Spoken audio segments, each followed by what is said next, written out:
Hello, Will Sommer. Hey, thanks for having me back. Do you remember when we used to? No, anyway, I was going to reminisce, but no one wants that. The good old days, yes. The good old days. Okay, but now we have the good new days. Candace Owens versus Erica Kirk. Discuss. Yeah, so, obviously this has been going on for a couple months, but as we join here today, there's been a bit of a development. Candace or sort of her acolytes appear to have gotten their hands on Erica Kirk's shopping registry or shopping history at the Aloe Yoga Company. People may know these are the ubiquitous clothes and the hats with the logo. If you're on Vanderpump Rules, you're probably wearing them a lot. It's yoga clothing that basically just looks like it comes from the Gap. Yes, and not my style, but people love it. It's And very so expensive. so this week Yeah. someone got her Erica's essentially receipts, presumably someone within Aloe leaked her shopping history, and it showed that I think the day after Charlie Kirk was shot, she had bought a bunch of clothes at Aloe. And now this was, well, there's an explanation, but basically, this plays into the kind of like Erica Kirk is this unfeeling, this queen who went on an Aloe shopping spree after her husband's murder. Now, one of Erica's associates has said, well, we had to fly out to Utah. No one had any clothes because we didn't pack bags. And so she gave me her credit card to go buy some outfits for people, which I think makes some sense. But this is really being taken as like, just a bit of proof of the conspiracy theory. This is so stupid. I'm sorry. But I want to, we're going to talk about this for another minute. So Candace Owens basically believes that Charlie Kirk was murdered for speaking out about Israel. That's right. Yes?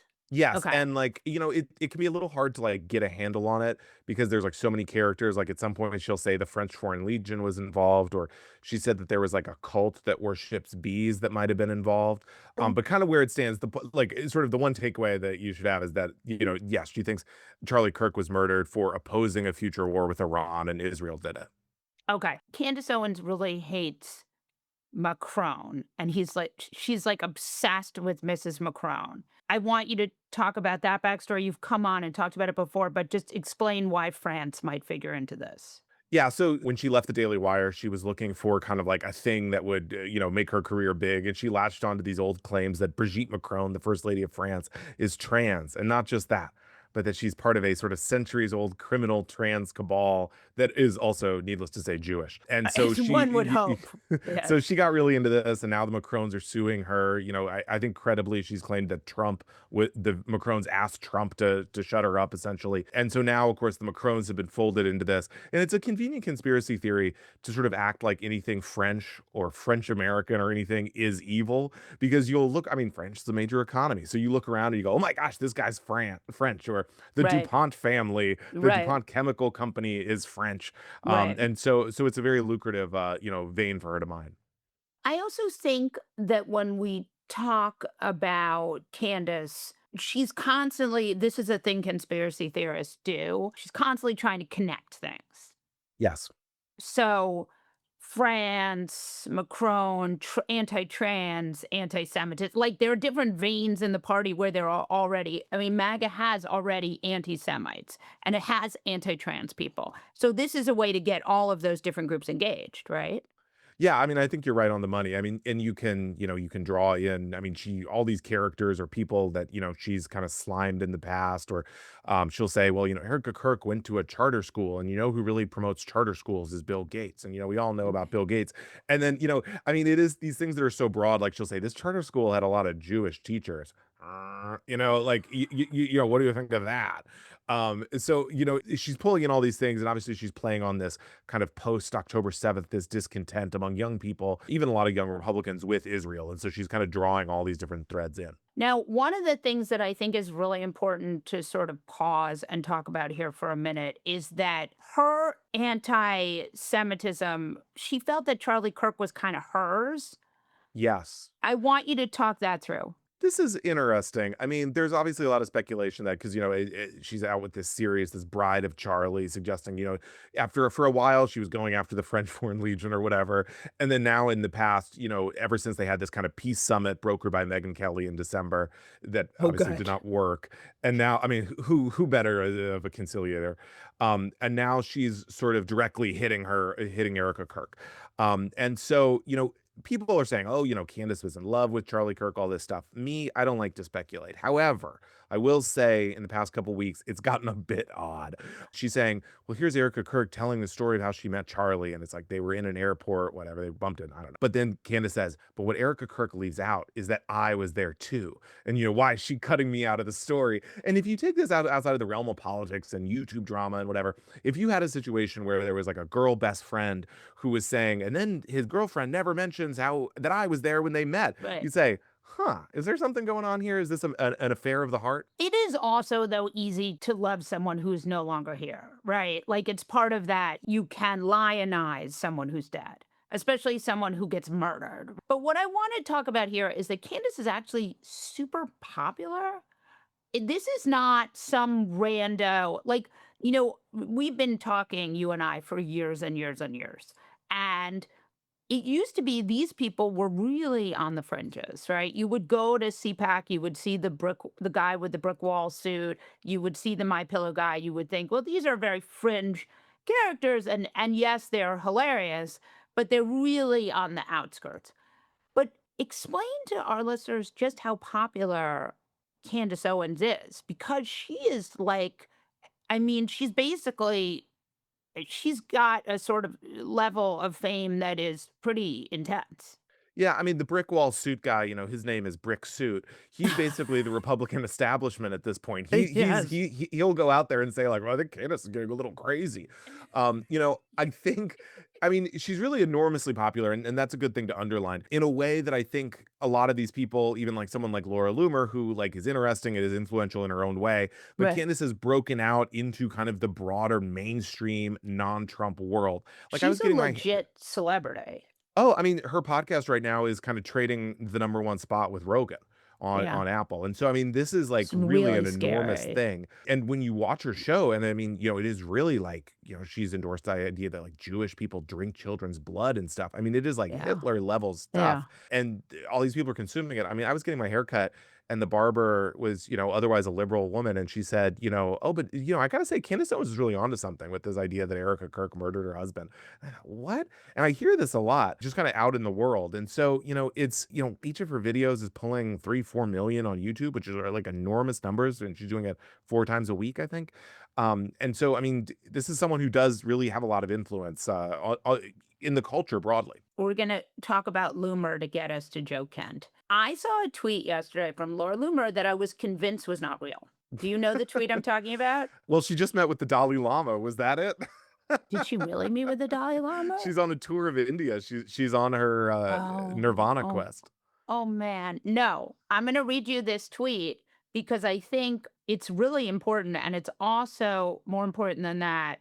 It also, I think, speaks to some of what's happening now in this. I literally saw it and I was like, that can't be, as I do many times a day, that can't be real. I used to mock Democrats when they said the future of the GOP is Nazism. They were not wrong. Tucker has been glorifying Hitler on his show. Kent lost his congressional campaign when he was exposed for going on a Nazi adjacent podcast. This is after Cernovich said a Tucker Carlson Joe Kent ticket would steamroller anything Democrats or Republicans could bring. Go. Yeah, I mean, honestly, I too have been thinking about the Tucker Carlson Joe Kent ticket. So yeah, so Laura, it's funny. I think when she's referring to the Nazi adjacent podcast, I think she's talking about Joe Kent's sort of frenemy relationship with Nick Fuentes. Now, who else has hung out a lot with Nick Fuentes and appeared at his conferences? Laura Loomer.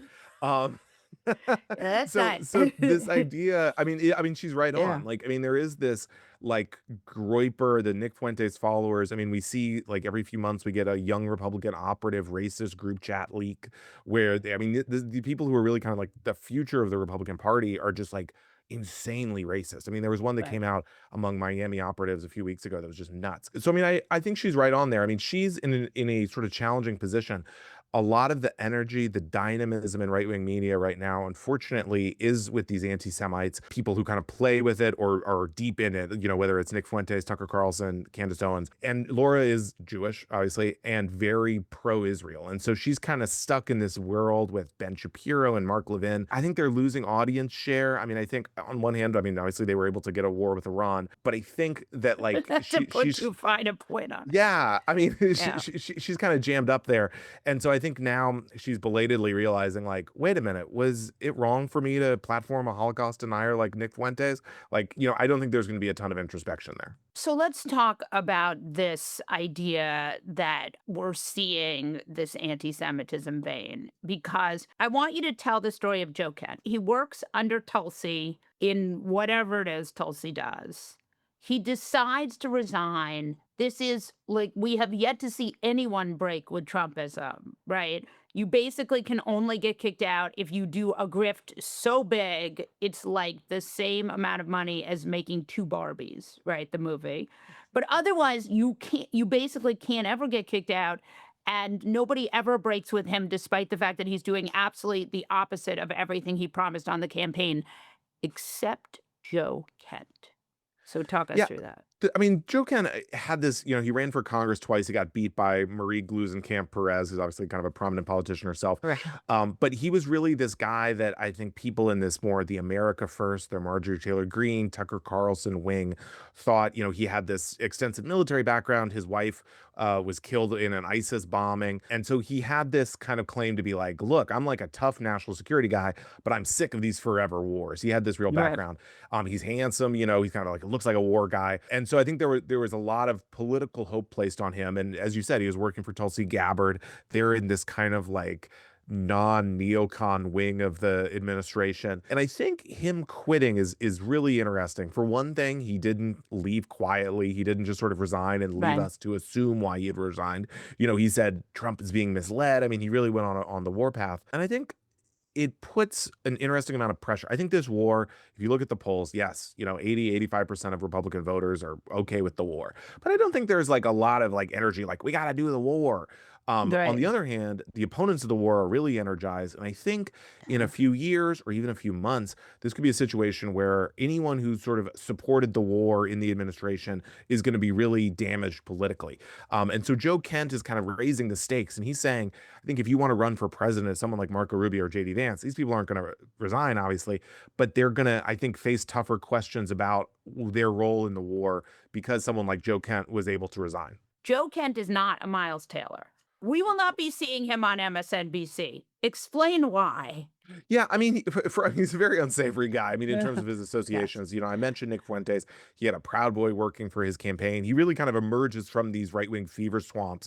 And if you read his resignation letter, he says, well, my wife was killed in this war created by Israel. I mean, we're talking about ISIS, like the Syrian civil war, I guess. I mean, he's a guy who's like very anti-Israel. And it is coming from a very what we would call like a paleocon, this kind of isolationist right Right. wing point of view. Someone who like from the Steve Bannon Also, point of view is like we anti-Semitism. yeah. I mean Go the on. anti-Semitism, this idea of like, well, we should not be doing these wars because I want to focus on using political capital for nefarious things domestically and like deportations. And so you're right, he doesn't really fit into this sort of never Trump mold. No, he's not going to be working at the Bulwark where you Yes. work. He's Yeah, not he's not never going to the Trump. cubicle next to me. Yes. Right. He's really like never, National Socialist. Now, this is why he has such a tight relationship with Tucker. I want you to talk about this. So, what the war has done has made the people who are anti war. So, this is like the weird Venn diagram, right? I'm anti war. I hate war. I think it's stupid. I think it's expensive. I think it's not our job. But Tucker Carlson is anti war, but for a very different reason. So explain sort of the anti Semitism, anti war stuff that we're seeing pop up in the party. Sure. I mean, so there is this, from people who are just sort of angry about American support to Israel, but then I think often that shades pretty easily into anti-Semitism. Someone like Candace Owens, I mean, Tucker Carlson had said, the Chabad Jewish organization had sort of led Yes. America into this war. There is this sense, I think, of like, once you start saying, Israel's like pulling all the strings, I think pretty quickly it becomes anti-Semitic. There's just like a lot of energy in that group right now, even if the administration, I mean, they seem to have very little influence over it. I mean, Tucker Carlson has claimed he was going to the White House to try to stop the war. Obviously, he failed. Now, both Tucker and Joe Kent are reportedly under some kind of Justice Department investigation. And so I think that group they have a lot of energy with the grassroots, and that's why I think in a year or two we're going to be looking at this as something really notable that he resigned. But one of the great things about this administration is you can't tell who's lying. So, do you think they're under investigation? Do you think I'm going to give you multiple choice here. Do you think someone told them they were under investigation to scare them, but they're not really under investigation? Or do you think they're actually under investigation? Well, let's take it one by one. I mean, in the case of Joe Kent, I mean, Semaphore, Notice, all these people have reported with like many sources that there is this leak investigation into Joe Kent, supposedly for leaking to Tucker. I mean, come on, like Tucker's in the White House constantly. I mean, it strikes me, it's not like he's leaking to Russia or something. It strikes me as really pretextual. I mean, On the other that said, Tucker talking to foreign governments. Yeah, well, and then that goes into the Tucker Right. side of it. So he claimed that the CIA made a criminal referral to the Justice Department over his contacts with Iranians or people kind of associated with the Iranian cause. Tucker, it's obviously kind of a hard guy to nail down what's true. I suspect he's not making it up out of whole cloth. Mark Caputo did some reporting claiming that, well, there's not a CIA investigation, but I feel like these things could be shaded in different ways. And as you said, Right. perhaps it was kind of like, hey, watch out, Tucker. Maybe you should clam up a little bit. It's interesting, though. And I think if there were to be a prosecution of either of them, it would be, I mean, obviously, you don't need me to tell you, it would be an epochal moment in the MAGA media civil war. The idea of like, we're going to send Joe Kent, this kind of martyr for this right wing anti war cause, we're going to try to send him to prison, particularly when the Trump administration has basically anyone who's a Trump supporter gets to break the law at will and get a pardon, I think would be crazy. Yeah. One last question, because you keep mentioning this, and I think it's important. I just want your opinion here. Do you feel like this anti Semitism, anti interventionist wing of the party is strong enough so that it might take over MAGA? I think there's a very good chance it will take over MAGA. I mean, I think particularly when you talk about young people, I think there's this kind of classic like the boomer con, right? Like these like classic like Sean Hannity viewers. Obviously, there's a lot of them, but they're not going to live forever. And someday, I think when you just look at the young people, I mean, look, take another example. James Fish back down in Florida running for governor, a Right. guy with an unbelievably terrible resume, a charlatan, more than $2 million in debt currently, like just totally manufactured this campaign out of whole cloth. And yet, because he's aligned himself with Nick Fuentes, because he's been critical of Israel, he goes to the Denny's, have a campaign event or the Waffle House, and he's mobbed with young people. And so, look, he's not going to win the primary, but I think there is a real and if you had a candidate, he obviously has these allegations about a relationship with a 17-year-old when he was in his 20s, this illegal relationship. If you had a candidate who wasn't facing all those issues, I think they'd be doing a lot better. And obviously, there are a lot of them. And so, I think potentially this kind of shows the way for these kind of Groiper type candidates to have a lot more success. It's not good. Molly, if I can make one more point, you can look at Megyn Kelly, who I think is really kind of going where the wind blows, and she's very much avoiding fighting someone like Candace or Nick Fuentes. And I think that tells you all you need to know about the direction of the party. Not great. Not great. Thank you, Will Sommer. Yeah, thanks for having me.